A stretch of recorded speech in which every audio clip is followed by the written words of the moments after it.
ஹேர்மேஸ் today பார்க்க போகிறது Jungkook FF Hayden pregnancy part 7.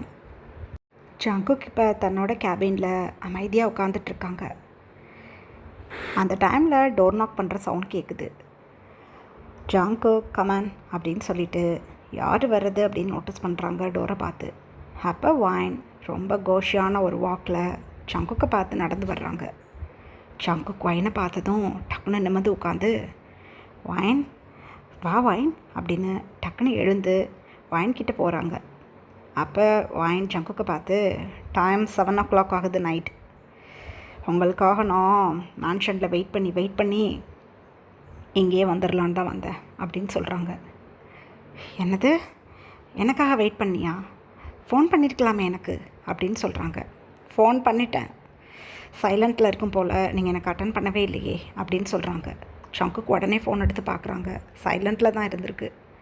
I'm sorry darling, semester ஹாலிடேஸ்லாம் வந்துடுச்சா? So நம்மளோட மாஸ்டர்ஸில் படித்தவங்க எல்லோரும் இன்றைக்கி தான் வெக்கேஷனுக்காக அவங்களோட வீட்டுக்கு கிளம்புனாங்க. நாளைக்கு ஹாஸ்டலில் இருக்கக்கூடிய ஸ்டூடெண்ட்ஸும் கிளம்பிடுவாங்க. ஸோ நாளையிலேருந்து நான் கொஞ்சம் ஃப்ரீயாகிடுவேன். ஸோ அதான் பெண்டிங் ஒர்க்ஸ் ஏதாவது இருந்தால் முடிச்சிடலான்னு உட்காந்துட்டேன் கேபின்லேயே அப்படின்னு சொல்கிறாங்க. ஓ ரைட், அது கிடக்குது, இந்தாங்க உங்களுக்கு, இதில் எனக்கு ஒரு சிக்னேச்சர் போட்டு கொடுத்துடுங்க அப்படின்னு சொல்கிறாங்க வைன். ஒன்றும் புரியலை ஜங்குக்கு. இருந்தாலும் ஒரு பதட்டத்தோடு தான் வைனோட ஹேண்ட்ஸில் இருக்க கவரை வாங்கி ஓப்பன் பண்ணி பார்க்குறாங்க. பயங்கரமான ஷாக் ஜங்குக்கு. டிவோர்ஸ் நோட்டீஸ் கொண்டு வந்திருக்காங்க வைன். வைன், என்னது இது? யாரை கேட்டு எனக்காக டிவோர்ஸ் நோட்டீஸ் வாங்கிட்டு வந்த அப்படின்னு சொல்கிறாங்க. யாரை கேட்கணும்? ஒரு 18 வயசு பொண்ணுன்னு சொல்லி என்னை ஏமாற்ற பார்த்தவர் நீங்கள். எல்லாத்துக்கும் மேலே என்னோடய விருப்பமே இல்லாமல் டச் பண்ணவர் நீங்கள். உங்களை எனக்கு பிடிக்கல.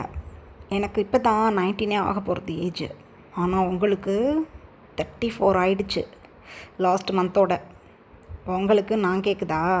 ஒரு நாளும் உங்களை நான் மேரேஜ் பண்ணிக்கிட்டு குடும்பம் ஓட்ட மாட்டேன். உங்களுக்கு எனக்கும் 2 ஏஜ் கேப் இருக்குது. அதை புரிஞ்சுக்கிட்டு எனக்கு டிவோர்ஸ் நோட்டீஸில் சைன் போட்டு கொடுங்க. உங்கள் லைஃப்பை நீங்கள் பாருங்கள், என் லைஃப்பை நான் பார்க்குறேன் அப்படின்னு சொல்கிறாங்க வைன். எங்கே பாரு, என் லைஃபே நீ தான். Age is just number.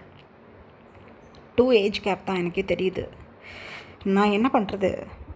Marriage பண்ணிட்டேன் நான் உன்னைய. நீ தான் என் ஒய்ஃபை, நான் உன்னை விட மாட்டேன் அப்படின்னு சொல்கிறாங்க ஜங்குக். விட மாட்டிங்களா? சரி போங்க, நான் ஃபிசிக்கலி என்னை ஹார்ம் பண்ணிங்கன்னு சொல்லி ஒரு டாக்டர் சர்டிஃபிகேட் ரெடி பண்ணி கோர்ட்டில் சப்மிட் பண்ணிடுறேன். நீங்கள் கோர்ட்டில் வந்து நேராக பாருங்கள். காது வச்ச மாதிரி லாயர் ஆஃபீஸில் எல்லாத்தையும் முடிச்சுக்கலான்னு பார்த்தேன். நீங்கள் ஃபேமிலி கோர்ட்டில் வந்து தான் எதாக இருந்தாலும் பண்ணணும்னு சொல்கிறீங்கன்னா நானும் அதுக்கு தயார் அப்படின்னு சொல்கிறாங்க வைன். ஜங்குக் அப்படியே அந்த கவரை சைடில் தூக்கி போட்டுட்டு கிடுகிடுன்னு வந்து வைனை ஹக் பண்ணிக்கிட்டாங்க. ஐம் சாரி பேபி, உன்னை மேரேஜ் பண்ணிவிட்டு அந்த 1 day தான் உன்னைய ஹார்ம் பண்ணிட்டேன். அதுக்கப்புறம் என் லிட்டில் ஃபிங்கர் கூட உன்னை டச் பண்ணலை. அப்படி இருக்கும்போது என்ன தான் பிரச்சனை? நான் கோபத்தில் ஏதோ உன்னை பண்ணி விட்றேன்னு சொல்லிட்டு தான் நீ என்னை இந்த 4 months இவ்வளவு அசிங்கப்படுத்தியும் நான் கம்முன்னு இருக்கேன். உன்னை 8 மாதம் பாடாப்படுத்தினது என் மேலே தப்பு தான், மன்னிச்சிக்க. நீ வேணால் இன்னும் 2 வருஷம் என்னை வம்பளுத்துரு, சண்டை போடு, அடி, என்ன வேணாலும் பண்ணு, பொறுத்துக்கிறேன். அதுக்கப்புறம் என் கூட ஹாப்பி லைஃப்பை லீட் பண்ணு பேபி, மன்னிச்சிக்க. டிவோர்ஸ்லாம் வேணாம் அப்படின்னு அழுகிறாங்க. வைனுக்கு ஒரு மாதிரி ஆயிடுச்சு. இங்கே பாருங்கள், நான் சந்தோஷமாக இருக்கணும் நீங்கள் உண்மையிலே நினைக்கிறீங்களா அப்படின்னு கேட்குறாங்க வைன் ஜங்குக்கை பார்த்து. ஆமாம், நீ கண்டிப்பாக நல்லா இருக்கணும், சந்தோஷமாக இருக்கணும் அப்படின்னு சொல்கிறாங்க. அப்படின்னா ஒரு வார்த்தை கூட பேசாமல் எடுத்து சைனை போடுங்க அப்படின்னு சொல்கிறாங்க. போட மாட்டேன், அதை மட்டும் நான் பண்ண மாட்டேன், புரிஞ்சுக்க ப்ளீஸ் அப்படின்னு அழுகிறாங்க ஜங்குக். நீங்கள் எனக்கு சைன் போட்டு கொடுக்கல அப்படின்னா கண்டிப்பாக நான் ஏதாவது பண்ணிக்கிட்டு செத்து போயிடுவேன் அப்படின்னு சொல்கிறாங்க வைன். ஜங்குக்கு ஒரு மாதிரி ஆயிடுச்சு. வைனே தான் குறுக்குறுன்னு பார்க்குறாங்க. உன்னோட முடிவு இது தானா அப்படின்னு சொல்கிறாங்க ஜங்குக். ஆமாம், என்னோடய முடிவை தான் நான் 4 மாதத்துக்கு முன்னாடியே சொல்லிட்டேனே அப்படின்னு வைன் சொன்ன நெக்ஸ்ட்டு செகண்டே ஜங்குக் கீழே தூக்கி போட்ட அந்த என்வலப் எடுத்துகிட்டு வந்து ஜங்குக் வேகமாக அதில் சைனை போட்டு, இந்த வச்சுக்கோ, டிவோர்ஸே ஆனாலும் சரி, நீ தான் என் பொண்டாட்டி, உன்னை நினச்சிக்கிட்டே என் காலம் ஃபுல்லாக நான் இருந்துருவேன். ஆனால் ஒரு நாளும் நான் வேறு ஒருத்தவனுக்கு உன்னை விட்டு கொடுக்க மாட்டேன், மனசில் வச்சுக்கோ. நீ என்னை விட்டுட்டு வேறு யார்கிட்டையும் போகணும்னு நினச்ச உடனே கொண்டுருவேன், நானும் செத்து போயிடுவேன் அப்படின்னு சொல்லிட்டு தன்னோட கோட்டை எடுத்துகிட்டு ஜங்கு கேபினை விட்டு வெளியில் போயிட்டாங்க. வாயனை அமைதியாக ஜங்குக்கை தான் நின்று அப்படியே பார்த்துட்ருக்காங்க. இப்படியே ஒரு 2 வீக்ஸ் பாஸ் ஆகுது. ஜங்குக் வாயின் 2 பேரும் இப்போ ஃபேமிலி கோர்ட்டில் தான் உட்காந்துட்ருக்காங்க ஜட்ஜ் முன்னாடி. ஜட்ஜ் மேடம் வாயினை பார்த்து, எதுக்காக நீங்கள் மிஸ்டர் ஜியானை டிவோர்ஸ் பண்ணுறதுக்காக பேப்பர் சென்ட் பண்ணிருக்கீங்கன்னு தெரிஞ்சுக்கலாமா அப்படின்னு சொல்கிறாங்க. எனக்கு இவரை பிடிக்கல, 2 ஏஜ் கேப் இருக்குது. 2வது இவரை நான் லவ் பண்ணி மேரேஜ் பண்ணிக்கல. ஒரு இக்கட்டான நிலமையில் ஹெல்ப் பண்ணணும்னு நினச்சி மேரேஜ் பண்ணிக்கிட்டேன். இப்போ எனக்கு இவர் கூட வாழ விருப்பம் இல்லை. ஸோ அதனால நான் டிவோர்ஸ் பண்ணணும்னு நினைக்கிறேன் அப்படின்னு சொல்கிறாங்க. அப்போ ஜங்குக்கு பார்த்து, ஜட்ஜ் மேடம் உங்களோட தரப்பை சொல்லுங்கள், நீங்கள் உங்கள் ஒய்ஃப் கூட வாழ விரும்புகிறீங்களா இல்லையா அப்படின்னு கேட்குறாங்க. எனக்கு என் ஒய்ஃப் கூட வாழ விருப்பம்தான், எனக்கு என் ஒய்ஃப் வேணும் அப்படின்னு சொல்கிறாங்க. ஓகே, இங்கே பாருங்கள் மிஸ்ஸஸ் ஜியான், நீங்கள் உங்கள் ஹஸ்பண்ட் கூட வாழ மாட்டேன்னு சொல்கிறீங்க. உங்களோட ஹஸ்பண்ட் உங்கள் கூட வாழணும்னு ஆசைப்பட்றாங்க. மேரேஜ் ஆகி 1 இயர் தான் கம்ப்ளீட் ஆகிருக்கு. அப்படி இருக்கும்போது உடனே என்னால் டிவோர்ஸ் கொடுக்க முடியாது. ப்ராப்பரான ரீசனும் உங்ககிட்ட இல்லை. ஸோ 2 பேரும் ஒரு 6 மந்த் ஒன்றா தான் சேர்ந்து வாழணும். இந்த 6 மந்த்துக்குள்ளே உங்களோட கோபமோ இல்லை எந்தனால மிஸ்டர் ஜியானை உங்களுக்கு பிடிக்கலையோ அந்த ரீசன் ஃப்யூச்சரில் மாறலாம். ஜங்குக் மேலே இருக்கிற அபிப்பிராயத்தை மாற்றும்போது அவங்களுக்கு ஜங்குக் கூட வாழணுங்கிற ஆசை வரலாம். ஸோ ஒரு 6 மந்த் நீங்கள் 2 பேரும் ஒன்றா வாழணும். அதுக்கப்புறம் நான் நெக்ஸ்ட் ஹியரிங்க்கு டேட் சொல்கிறேன். நீங்கள் வந்து மிஸ்டர் ஜியான் கூட வாழ விருப்பம் இல்லைன்னு சொன்னீங்கன்னா அதுக்கப்புறம் ஃபர்தர் ப்ராசஸை நம்ம பார்க்கலாம். ஆனால் 6 மந்த் கம்பல்சரி நீங்கள் ஒன்றா தான் இருக்கணும் அப்படின்னு சொல்லிட்டாங்க ஜட்ஜ் மேடம். பையன் அதுக்கு மேலே எதுவும் சொல்லலை. ஓகே மேடம் அப்படின்னு சொல்லிவிட்டு அமைதியாக எழுந்து நிற்கிறாங்க. ஜங்குக் டக்குன்னு எழுந்து நின்று ஜட்ஜ் மேடமை பார்த்து தேங்க்யூ சொல்லிவிட்டு வைன் பார்ப்போலாம் அப்படின்னு சொல்லி வைனை இங்கேருந்து கூட்டிகிட்டு போகிறாங்க. எகெயின் ஒரு 6 மந்த் ஜங்குக் கூட தான் வைன் இப்போ இருக்கணும்னு சொல்லிட்டாங்களா. ஸோ வைன் எந்த ஸ்ட்ரகிளும் பண்ணலை, அமைதியாக ஜங்குக் கூட மேன்ஷனுக்கு கிளம்பிட்டாங்க. இப்படியே டேஸ் பாஸ் ஆகுது. 4 மந்த் லேட்டர் வைன் இப்போ தன்னோட ஸ்டடி ரூமில் உட்காந்து சில அசைன்மெண்ட்டெல்லாம் ஃபினிஷ் பண்ணிகிட்டு இருக்காங்க. இப்போ வரைக்கும் வைன் கன்சீவாக இருக்கிறது ஜங்குக்கு தெரியாது.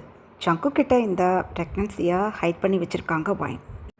இப்போ 7 மந்த் கன்சீவாக இருக்காங்க. எப்போ ஜங்குக்கு வேண்டான்னு சொல்லிவிட்டு 1 இயர் கம்ப்ளீட் ஆகி டிவோர்ஸ்க்கு அப்ளை பண்ணாங்களோ அன்னையிலேருந்து சாரீ வியர் பண்ணுறதில்ல வைன். மாடர்ன் ட்ரெஸ்ஸில் தான் வாங்கிட்டுருக்காங்க. இப்போ ஒரு லூஸான டிஷர்ட் வியர் பண்ணி அமைதியாக தன்னோட ஸ்டடி டேபிளில் உட்காந்து அசைன்மெண்ட்டெல்லாம் எழுதிட்டுருக்காங்க. ஜங்குக் கிட்ட வந்தால் கூட வைன் எட்டி போயிடுறாங்க இல்லையா. ஸோ ஜங்குக்கு அந்தளவுக்கு வைனை நோட்டீஸ் பண்ணக்கூட முடியல. ஜங்குக் பக்கத்தில் இருந்தாவே வைன் அமைதியாக உட்காந்துட்டு தன்னோட லேப்பில் ஒரு பில்லோவை வச்சுக்கிட்டு தன்னோட ஸ்டொமக் தெரியாத மாதிரி பார்த்துக்கிறாங்க. ஸோ ஜங்குக் வைனோட ஃபேஸை பார்த்துட்டு போயிடுறாங்க. பெட்ரூமில் கூட வைன் ஒரு சைடில் தூங்கிட்டு இருக்கும்போது ஜங்குக் ஆப்போசிட்டில் ரொம்ப ஒரு கார்னரில் படுத்து தூங்குவாங்க. எவ்வளவோ பேச ட்ரை பண்ணாலும் வைன் பேச மாட்டேங்கிறாங்க. உண்மையிலே ஜங்குக்கு பயங்கர வெறுப்பாக இருக்குது இந்த லைஃப்பை நினைக்கும் போது. ஆனாலும் வைனை விட முடியல. ஸோ எப்படியாவது வைன்கிட்ட நல்ல விதமாக பேசி வைனை தான் கூட இருக்க வச்சிடணுன்னு இந்த 4 மந்த்தும் பாடாப்பட்டுட்ருக்காங்க ஜங்குக். இதெல்லாம் வைனுக்கு நல்லா தெரியுது. இருந்தாலும் ஜங்குக்கிட்ட தான் ப்ரெக்னெண்ட்டாக இருக்கிறத சொல்லலை. என்ன தான் நடக்குதுன்னு பார்க்கலாம் அப்படின்னு அமைதியாக இருக்காங்க வைன். இப்படியே டைம் பாஸ் ஆகுது. நெக்ஸ்ட் டே மார்னிங் வைன் வந்து தன்னோட 2nd இயர் கிளாஸ் ரூமில் அழகாக உட்காந்துட்டு ஸ்நாக்ஸ் சாப்பிட்டுட்ருக்காங்க. வைனுக்கு இந்த ப்ரெக்னென்சியில் பயங்கரமான கர்விங்ஸ் இருக்குது. ஸோ ஸ்நாக்ஸ் நிறைய சாப்பிட்றாங்க. பிரேக் டைமில் கேஃபட்டீனா போகிறதில்ல. அதுக்கு பதிலாக வீட்டிலேருந்தே நிறையா ஸ்நாக்ஸ் எடுத்துகிட்டு வந்து தன்னோட டெஸ்கில் உட்காந்தே அழகாக அந்த ஸ்நாக்ஸை சாப்பிட்டுட்ருப்பாங்க வைன். ஃபஸ்ட் இயரில் ஃபுல் சாரியில் ஆத்தட்டிக்காக பார்த்த அத்தனை பேரும் வைன் இப்போ பட்டு மாடர்னான ட்ரெஸ்ஸில் பார்க்கும்போது ஆசையாக இருக்குது. வைன் லைட்டாக இப்போ ஜப்பியாக இருக்காங்க. ஒரு டைட் ஃபிட்டில் ஜீன்ஸ் போட்டு ஒரு லூஸான டிஷர்ட் போட்டு தன்னோட லாங் ஹேரை ஃப்ரீயான ஹேர் ஸ்டைலில் விட்டுட்டு அப்படியே சைடில் சாஞ்சு மினிக்கிட்ட பேசிகிட்டு இருக்காங்க. மினி அப்போ, ஒயான், நாளுக்கு நாள் பயங்கர அழகாகிக்கிட்டு இருக்கியே, எந்த மேக்கப்பும் இல்லை, லிப்ஸ்டிக்கும் காஜல் மட்டும்தான் போட்டிருக்க, ஐப்ரோ ஃபில் பண்ணியிருக்க, ப்ளஷ் கூட இல்லையே, என்ன இவ்வளோ அழகாக இருக்க அப்படின்னு சொல்கிறாங்க. ஒயின் அப்போ சிரிச்சுக்கிட்டே, அவ்வளோ அழகாக இருக்கேனா என்ன அப்படின்னு சொல்கிறாங்க. பின்ன இல்லையா, ஆனால் சப்பியாக இருக்கேடி, எப்போ பார்த்தாலும் ஒரு லூஸ் டிஷர்ட்டை போட்டுகிட்டே வந்துட்டுருக்க, எதுக்காக இந்த மாதிரி காஸ்ட்யூம் வேர் பண்ணியிருக்க, சாரியில் எப்படி சிக்குன்னு வருவேன், அந்த மாதிரி வர வேண்டிதானே அப்படின்னு சொல்கிறாங்க. அப்போ ஒயின் இழுத்து ஒரு ப்ரீத் பண்ணிவிட்டு மினியே பார்த்து சொல்கிறாங்க, சாரியில் வந்தால் ஸ்டமக் காட்டி கொடுத்துடாதா அப்படின்னு சொல்கிறாங்க. ஓ, மறந்துட்டேன், அந்த கரஸ்பாண்டனுக்கு எல்லாம் தேவை, என்ன பாடுபடுத்தியிருப்பார் உன்னைய ஹார்ம் பண்ணி தானே இந்த குழந்தைய ஸ்டமக்கில் கொண்டு வந்திருக்காரு, அவர்கிட்ட நீ இந்த ப்ரெக்னென்சியை ஹைட் பண்ணி வச்சுருக்கிறது கரெக்டு தான், அப்போ தான் அந்த ஆளுக்கு புத்தி வரும், எவ்வளோ திமிரு இருந்தால் அந்த லில்லி அக்கா சொல்கிறத கேட்டுக்கிட்டு உன்னையே பாடாப்படுத்தியிருப்பார், முஞ்சி பேர முஞ்சி அந்த ஆளுக்கு அப்படின்னு சொல்கிறாங்க மினி ஒயினை பார்த்து. ஒயினப்போ ஸ்மைல் பண்ணிக்கிட்டே, தலையுது விடு, இந்தா இந்த லேஸ் பேக்கெட்டை ஓப்பன் பண்ணி கொடு அப்படின்னு சொல்லிட்டு ஒயின் மினிக்கு ஒரு லேஸ் பேக்கெட்டை கொடுத்துட்டு தன்னோட லேஸ் பேக்கெட்டை பிரிக்க சொல்கிறாங்க. அந்த டைமில் பெல் ரிங் ஆகிற சவுண்ட் கேட்குது. ஏய் பேக்கில் வச்சுக்கோடி, இப்போ காய் சாரோட பீரியட், கம்மனரு அப்படின்னு சொல்கிறாங்க ஒயின். அவ்வளோதான், மினி சிப்ஸ் பேக்கெட்டை தன்னோட பேக்கில் வச்சுட்டு அமைதியாக உட்காந்துட்ருக்காங்க. காய் வந்து மேக்ஸுக்கு வருவாங்க ஒயினுக்கு, ஸோ ரெடியாக உட்காந்துட்ருக்காங்க ஒயின். காய்க்கு ஒயின் மேலே அபரீத ஆசை, ஆனால் ஒயின்கிட்ட ரொம்ப ஜென்டில்மேன் மாதிரி நடந்துப்பாங்க. ஒயினுக்கு காய் மேலே எந்த இன்ட்ரெஸ்ட்டும் கிடையாது, ஆனால் நல்லவங்க அப்படின்னு மட்டும் நினப்பாங்க. ஸோ காய் மேலே நல்ல மரியாதை இருக்குது ஒயினுக்கு. காய் வந்து இன்றைக்கி டெஸ்ட் வச்சுருக்காங்க. ஸோ காய் எல்லாத்துக்கிட்டேயும் கிளாஸ் டெஸ்ட்டுக்கான கொஸ்டின் பேப்பர்ஸை கொடுத்துட்டு அமைதியாக போய் தன்னோட சேரில் உட்காடுறாங்க. ஒயின் அந்த கொஸ்டின் பேப்பரை பார்த்துட்டு, ஐயோ சுத்தம், இதில் பாதி சம்ஸ் எனக்கு தெரியாதே, என்ன பண்ணுறது, போட்டு விடுவோம் அப்படின்னு தனக்கு தானே நினச்சிக்கிட்டு டெஸ்ட் எழுதுறதுக்கு ரெடி ஆகிட்டாங்க. இந்த லாஸ்ட்டு 6 மந்த்தாக லில்லி காலேஜுக்கு வர்றதில்ல, ஏன்னா ஜங்குக் தான் காலேஜிலேருந்து ஃபயர் பண்ணி விட்டுட்டாங்களா. ஸோ எந்த விதத்துலேயும் லில்லிக்கும் ஜங்குக்கும் கனெக்ட் இல்லை. ஆனால் காலேஜில் இருக்க அத்தனை பேருக்கும் ஜங்குக்கோட ஒய்ஃப் தான் ஒயினுங்கிறது தெரியும். ஸோ காய்க்கு ஜங்குக் மேலே அபரீதமான ஜலசிப்பை, பயங்கர கடுப்பில் இருக்காங்க ஜங்குக் மேலே. ஏன்னா தான் விரும்புகிற லில்லி ஜங்குக்கை விரும்புகிறாங்க. ஸோ லில்லி கிடைக்கல காய்க்கு. இப்போ ஒயினை எப்படியாவது மேரேஜ் பண்ணலான்னு நினச்சிட்ருக்கும்போது ஜங்குக் ஒயினையே மேரேஜ் பண்ணிட்டாங்கன்னு நினைக்கும்போது ஒவ்வொரு வாட்டியும் ஜங்குக் தனக்கு பிடிச்ச பொண்ணுங்களை தட்டிக்கிட்டு போயிடுறாங்க அப்படின்னு ஜங்குக் மேலே ஒரு வெறுப்பு இருக்குது காய்க்கு. ஆனால் வெளியில் காட்டிக்கல. எல்லாத்துக்கும் மேலே காயோட மம்மி டாடிக்கு மிஸ்டர் ஜியான் மூலமாக ஒயின் தான் ஜங்குக்கோட ஒய்ஃப்னு தெரிஞ்சிருக்கும். ஸோ தன்னோட பர்த்டே பார்ட்டியில் ஒயினை காட்டி இந்த பொண்ணை பிடிச்சிருக்கு அப்படின்னு சொல்லிட்டு ஒயினை தன்னோட ஹஸ்பண்ட் பயங்கரமாக கொடுமைப்படுத்துகிறாருன்னு ஒயின் சொல்லி வருத்தப்பட்டிருப்பாங்கலாம் சொல்லியிருப்பாங்களா, அது எல்லாம் பொய்யுங்கிறது தெரிஞ்சு போச்சு. ஸோ காயோட மம்மியும் டாடியும் காய் எதுக்காக அப்படி பொய் சொன்னாங்கன்னு பழமாக கண்டிச்சிருப்பாங்க. எல்லாத்துக்கும் மேலே ஒயின் சைடு போகக்கூடாது, எல்லாம் மிஸ்டர் ஜியான் ஃபேமிலியால் நம்மளுக்கு பெரிய பிரச்சனை வந்துடும் அப்படின்னு சொல்லி ஒயின்கிட்ட நெருங்கவே கூடாதுன்னு காயோட மம்மி டாடி வார்ன் பண்ணி விட்டுருக்காங்க. ஸோ தனக்கு பிடிச்ச இன்னொரு பொண்ணுமே ஜங்குக்கு சொந்தமாக இருக்காங்க அப்படின்னு நினைக்கும்போது எரிச்சலாக இருக்குது காய்க்கு. இப்போ ஒயின் டெஸ்ட் எழுதிக்கிட்டு இருக்கும்போது காய் ஒயினை தான் அப்படியே நோட்டீஸ் பண்ணுறாங்க. எப்போதும் இல்லாமல் ஒயினோட 2 சீக்ஸும் நல்லாவே ஜப்பியாக இருக்குது. ஃபேஸே இன்னுமே அதிகமான க்ளோவிங்னஸில் இருக்குது. காய்க்கு ஆசையாக இருக்குது ஒயின் அப்படி பார்க்கும்போது. ஐயோ ஐயோ, அந்த ஜங்குக்கு எங்கேயோ மச்சம் இருக்குது, இல்லாட்டி இவ்வளோ கல்யாணம் பண்ணுவானா, ஐயோ ஐயோ, கல்யாணம் பண்ணி ஒரு 7-8 மாதம் வரையும் இவ தான் பொண்டாட்டின்னு சொல்லிக்காம அமுக்குனி மாதிரி திரிஞ்சான். திடீர்னு ஸ்டாஃப் எல்லாத்தையும் கூப்பிட்டு என் பொண்டாட்டி சூப்பர் கரஸ்பாண்டன் இனிமேல் இவ தான் சொல்லி விட்டுட்டான். ஐயோ போச்சு, எல்லாம் போச்சு. அந்த ஜியான் ஃபேமிலி ஏன் ஃபேமிலியோட பல மடங்கு எல்லா விதத்துலேயும் பவர்ஃபுல்லான ஃபேமிலி. என்னால் ஒன்றுமே பண்ண முடியாது. நான் என்ன பண்ணேன், எப்படியாவது ஒயினை ஜங்குக்கிட்டேருந்து நான் பிரித்து விடுவேன். எனக்கு இந்த ஒயின் கிடைக்கலனா கூட பரவாயில்ல, ஆனால் ஜங்கு கூட இருக்கக்கூடாது இந்த ஒயின், ஏதாவது நான் பண்ணணும் அப்படின்னு அப்படியே புலம்பிக்கிட்டே உட்காந்துட்ருக்காங்க. அந்த டைமில் வைன் அப்படியே தன்னோட ஹிப்பை பிடிச்ச மாதிரி அப்படியே சாஞ்சு உட்காந்து ஸ்டொமக்கை ரப் பண்ணுறாங்க. காய்க்கு திக்குன்னு இருக்குது. ஏன்னா தூரத்துலேருந்து காய் நோட்டீஸ் பண்ணிகிட்டு இருக்கும்போது வைன் அப்படியே சாஞ்சு உட்காந்து ஸ்டொமக்கை ரப் பண்ணும்போது வைனோட ஸ்டொமக் நல்லா விசிபிள் ஆகிறத ஃபீல் பண்ண முடியுது. ஐயோ என்னது இது, ஸ்டொமக் பெருசாக இருக்கிற மாதிரி இருக்குது அப்படின்னு தன்னோட ஐஸை நல்லா ரப் பண்ணிக்கிட்டு கவனித்து பார்க்குறாங்க. காய் தன்னை நோட்டீஸ் பண்ணுறாங்கன்னு வைனுக்கு தெரியாதா? ஸோ அவங்க பாட்டுக்கு தன்னோட லெஃப்ட் ஹேண்டை ஸ்டொமக்கில் வச்சு ரப் பண்ணிக்கிட்டே அப்படியே எழுதிட்டுருக்காங்க தன்னோட மேக்ஸ் சம்ஸை. அப்போ வைன் மனசுக்குள்ளே நினச்சிக்கிறாங்க, ஓ என் பேபி என்ன இந்த அளவுக்கு மூமெண்ட் கொடுத்துக்கிட்டு இருக்கு. ஏய் செல்லக்குட்டி, அமைதியாக இருக்கணும், மம்மிக்கு ஒரு மாதிரி இச்சிங் ஆகுது, கீப் குவைட் அப்படின்னு மெதுவாக சொல்லிக்கிட்டே வைன் வந்து சம்ஸ் எல்லாம் போட்டுட்ருக்காங்க. காய்க்கு இப்போ டவுட்டே வந்துடுச்சு. கம்மனு உட்காந்து வைனை தான் ஸ்டேர் பண்ணிக்கிட்டு இருக்காங்க. இப்படியே டைம் பாஸ் ஆகுது. கிளாஸ் டெஸ்ட்டை முடிச்சுட்டு வைன் தன்னோட பேப்பரை கொண்டு போய் காய்கிட்ட கொடுத்துட்டு அமைதியாக சைடில் வந்து உட்காந்துட்டாங்க. ஜங்குக் வைன் கூடவே இருந்தாலும் வைன் ப்ரெக்னெண்ட்டாக இருக்கிறது தெரியாது. ஆனால் காய் இன்றைக்கி வைன் ப்ரெக்னெண்ட்டாக இருக்காங்கன்னு கண்டுபிடிச்சிட்டாங்க. ஏன்னா ஓரளவுக்கு ஸ்டொமக்லாம் வெளியில் தெரியுது, அதனால் கண்டுபிடிச்சிட்டாங்க. ஆனால் ஜங்குக் பக்கத்தில் இருக்கும்போது வைன் எழுந்திரிச்சு கூட நிற்க மாட்டாங்க.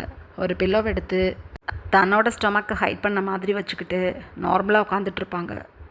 ரெண்டாவது லூஸான ட்ரெஸ் வியர் பண்ணிகிட்ருக்காங்க வீட்டில் இருக்கும்போது. ஐ மீன் காலேஜுக்கு போட்டு வர டிஷர்ட்ஸை விட வீட்டில் இருக்கும்போது போட்டுக்கக்கூடிய ஓவர் சைஸ் டிஷர்ட் இன்னும் பெருசாக இருக்குது. ஸோ சுத்தமாக கண்டுபிடிக்க முடியல ஜங்குக்கு.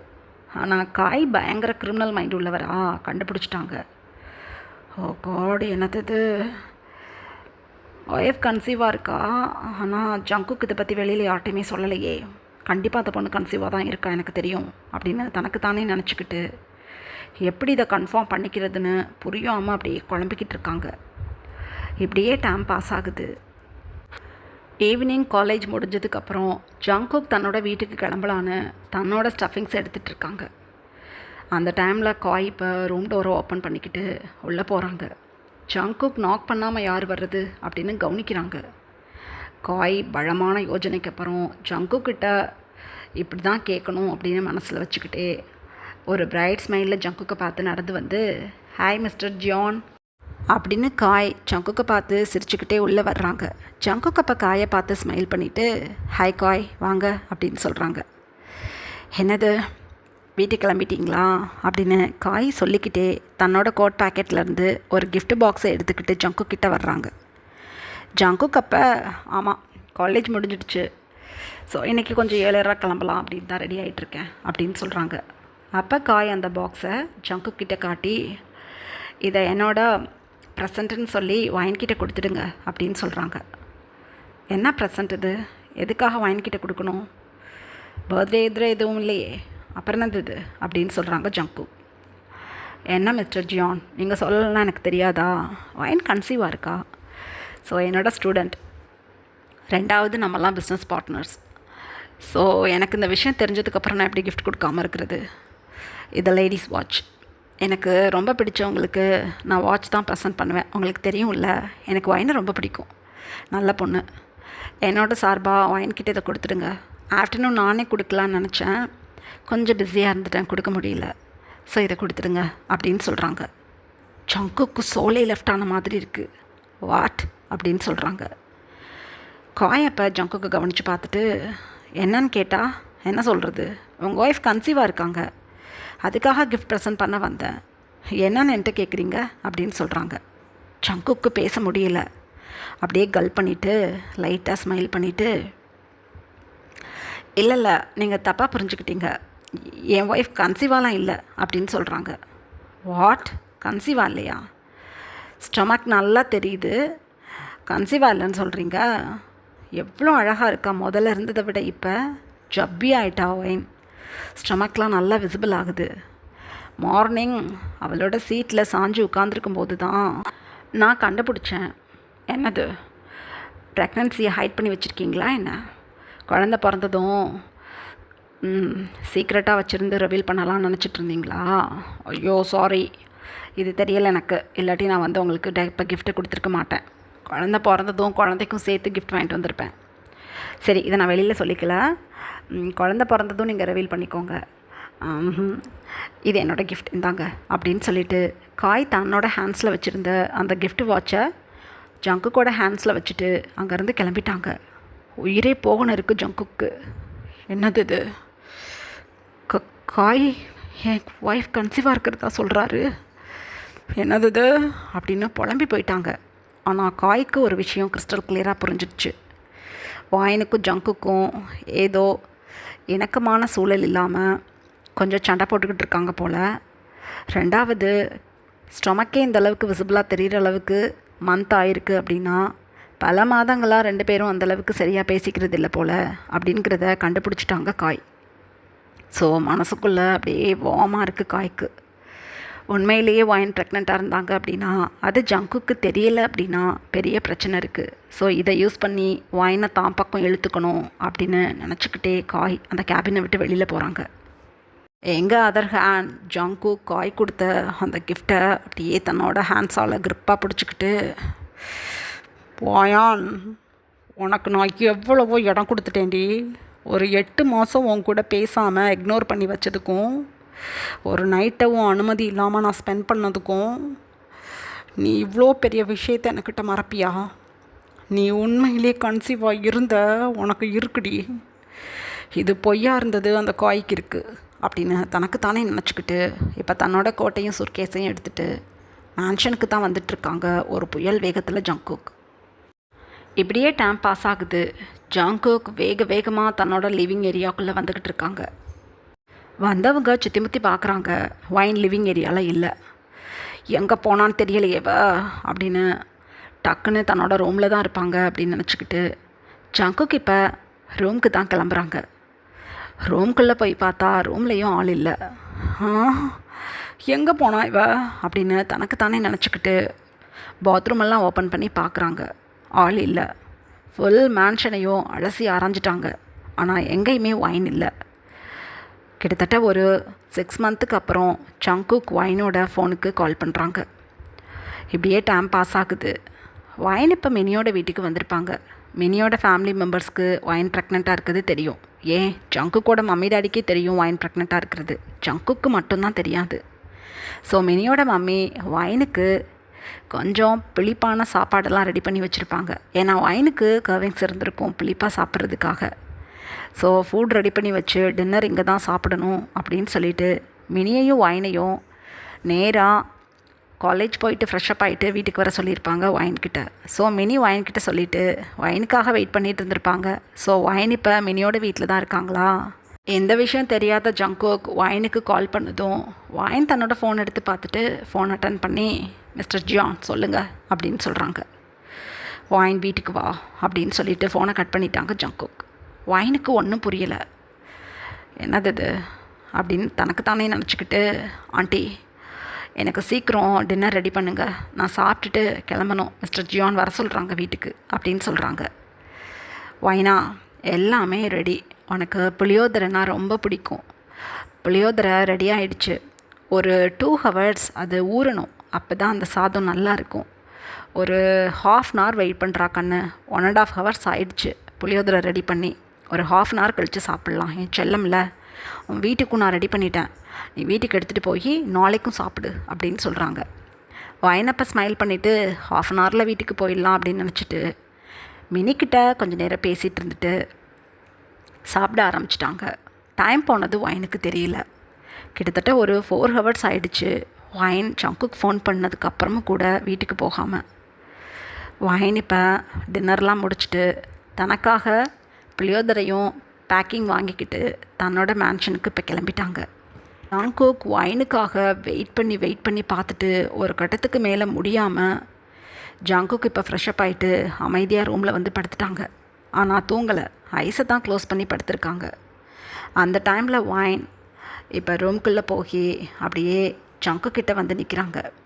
ஜங்குக் எதுவும் பேசலை. என்ன தான் வைன் பண்ணுறாங்கன்னு பார்க்கணும் அப்படின்னு மெதுவாக தன்னோட ஐஸை ஓப்பன் பண்ணி பார்க்குறாங்க. வைன் அந்த டிம்மான ரூமில் லைட் எதுவும் ஆன் பண்ணாமல் ஜங்குக் தூங்குறாங்கன்னு நினச்சிக்கிட்டு தன்னோட ட்ரெஸ்ஸஸை 1 by 1 ரிமூவ் பண்ணிவிட்டு சைடில் ஹேங் பண்ணி வச்சுருந்த டவல் எடுக்கிறாங்க.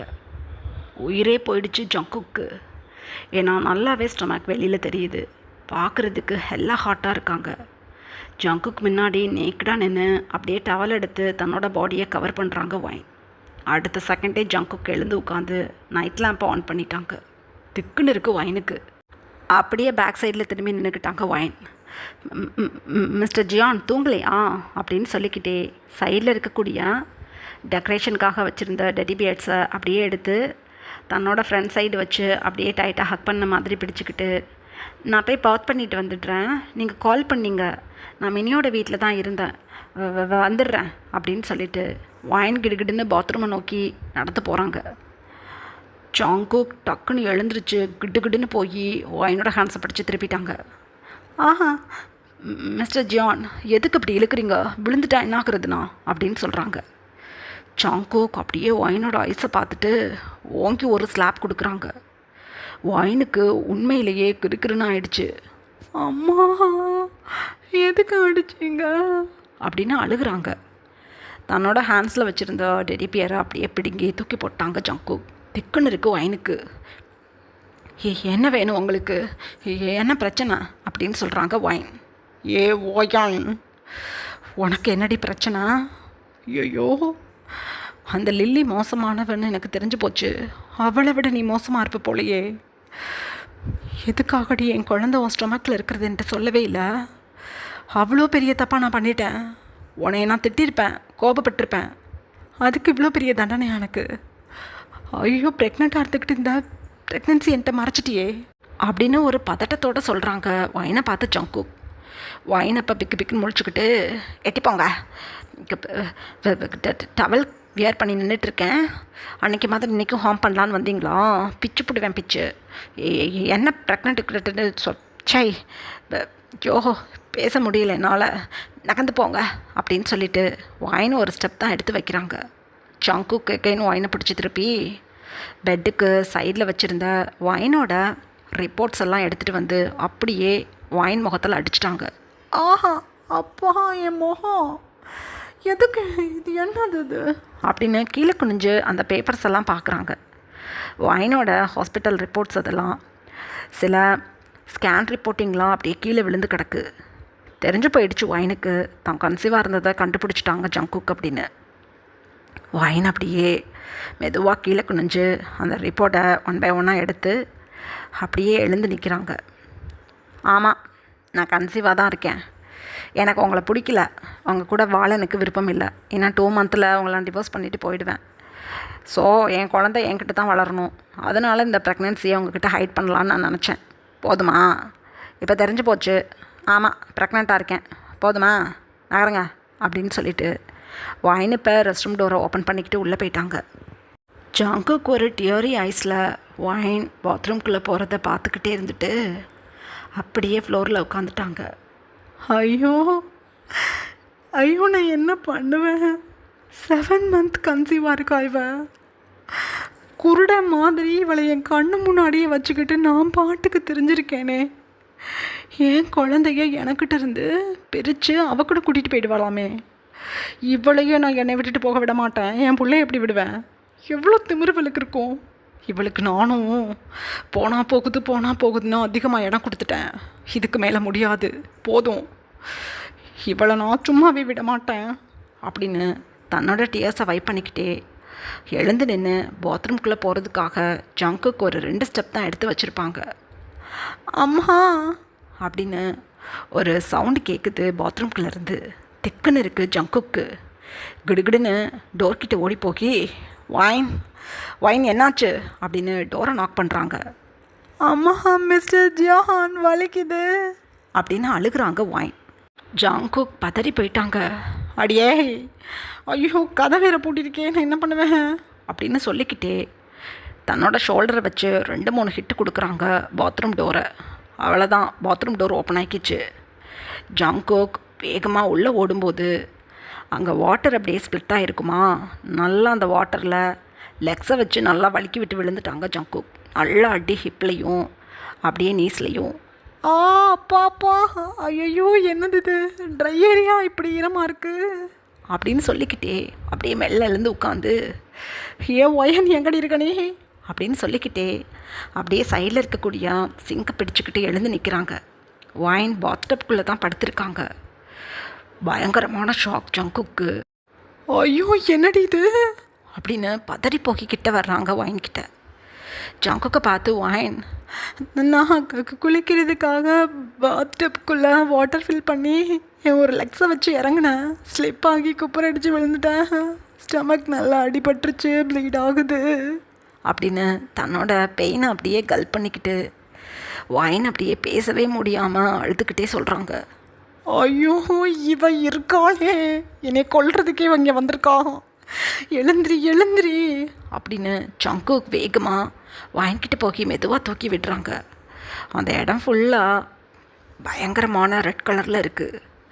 பதட்டமாக இருக்குது ஜங்குக்கே அதை பார்க்கும்போது.